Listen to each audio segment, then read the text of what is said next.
In the long history of China, Fu Jian is a legendary emperor whose story is full of drama and mystery. Fu Jian was born into a background full of mystery before becoming pregnant.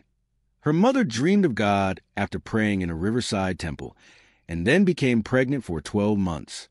Fu Jian was born with Fu Jian's Fu Jian name, Fu Jian, because his Fu Jian house was filled with auspicious scenery and Fu Jian King Xianying in red letters on his back. His grandfather Pu Hong thought this was Fu Chun and King Xianying, and changed his surname to Fu Jian. In the early days of the founding of the former Qin dynasty, it was faced with the threat of later Zhao and Eastern Jin and the troubles of internal rebellion. Fu Jian's father Fu Xiong and his uncle Fu Jian worked together to stabilize the situation in Guangzhou, but both died 4 years after the founding of the People's Republic. Fu Jian's cousin Fu Sheng, after taking the throne, became dissatisfied with the courtiers because he was drunk, suspicious, and fierce, and his political orders were unpopular.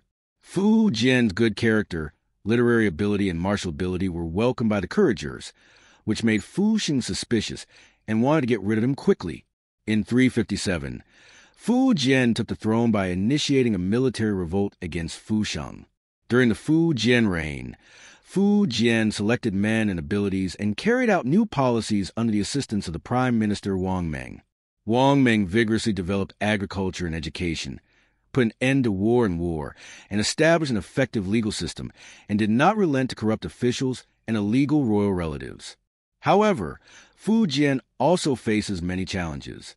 A few brothers of the abdication Emperor Fu Sheng, armed with military power, were ready to move and finally joined forces. Fu Jian first persuaded, after no success, then sent troops to suppress. In the 12th year of Fu Jian's reign, Murong Chui of former Yan came to Fu Jian to join him because he had been marginalized in the country. Fu Jian held him in high regard and regarded him as his confidant. At that time, the situation in the north was complicated. In addition to the former Qin, there were also former Yan, Dai, former Liang, and other states. After accepting Murong Chui, Fu Jian, relying on his abundant national strength, began a journey to unify the north.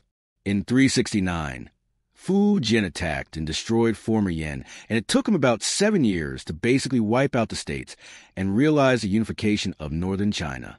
In this process, Murong Chui and Yao Yang have made great achievements. However, Wang Meng's death became a turning point in Fu Jian's fortunes.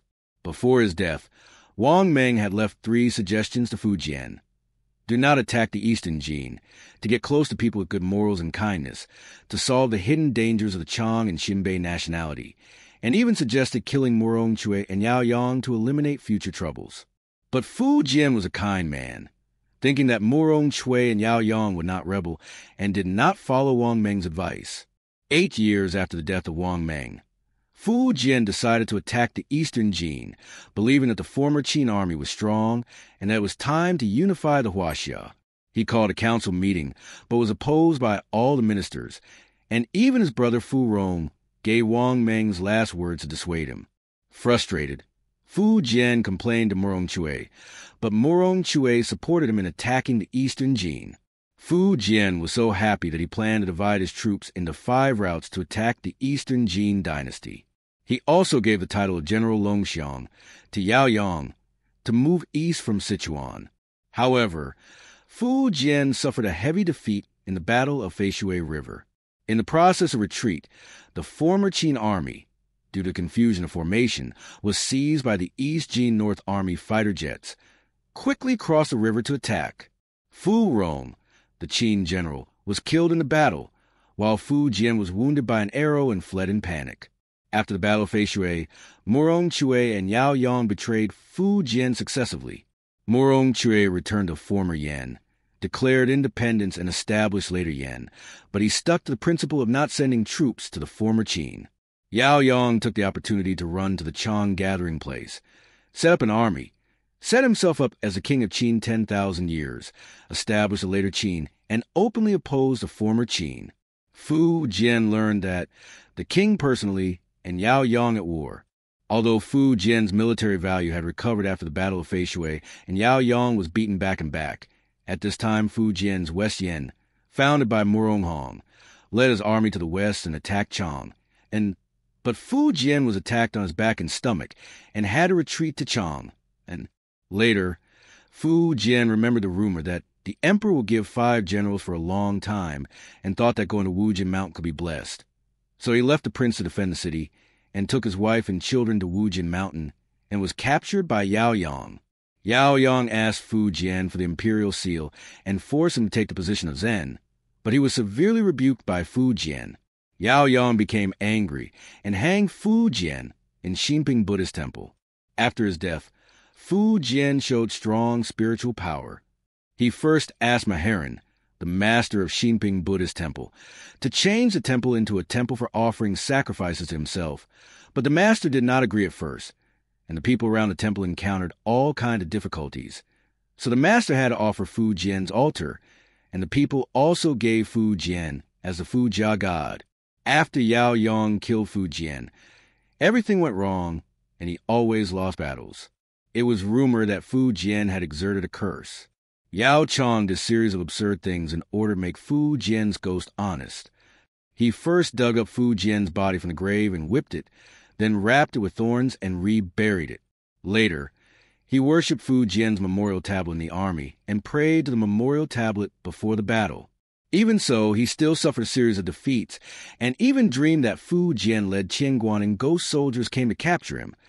The dream was stabbed in the vagina by the guard spear. After waking up, the vagina was really swollen and painful, and finally, because of injury, infection, and mental breakdown, often talked nonsense to the air, as if he saw Fu Jian, and eventually died.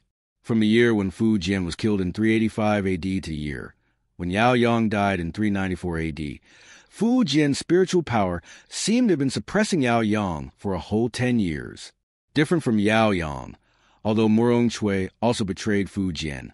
When Fu Jian was in trouble, he not only did not throw Fu Jian down the well, but also personally escorted Fu Jian back to Chang, and then returned to Fu Fu.